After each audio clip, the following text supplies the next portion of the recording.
Can you make your least favorite meal that Elsie loves? Sure. Preheat the oven to 350. I take 2 New York strip steaks out of the refrigerator.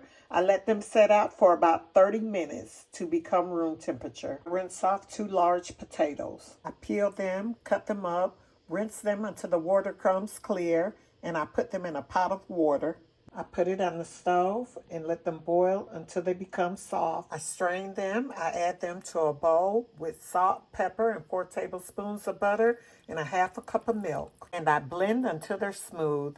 I also season with a little more salt and pepper to taste. I added 1/4 cup of milk and a little more salt. I return them to the pot with a little more butter. I gather the seasoning for the steak and gravy. Garlic powder, black pepper, and salt. Peel and dice up a small onion. The 2 New York strip steaks are at room temperature. I will heavily season them with sea salt. I melt a tablespoon of butter in a cast iron skillet. I add the steaks. I sear them on each side for 3 minutes and then I turn them with tongs. After they're seared on both sides, place them on a wire rack. Put the diced onions in your pan.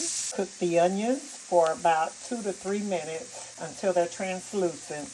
Be sure to scrape the bottom of the pan. Add a 1/4 cup of flour and your seasonings, which equal up to about 2 tablespoons. Stir your flour and seasonings in the pan, being sure to let the flour brown. Add 2 tablespoons of butter, let it melt, 1/4 cup of milk, and 2 cups of beef broth.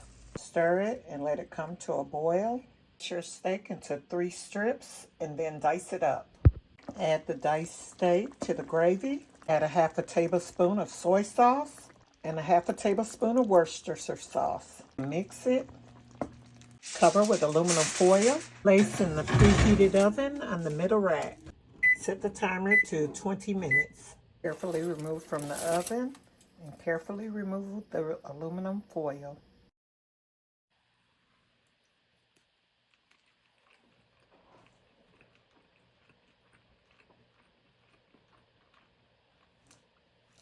This steak, gravy, and maple turkey taste good. Thank you, Elsie. You're welcome.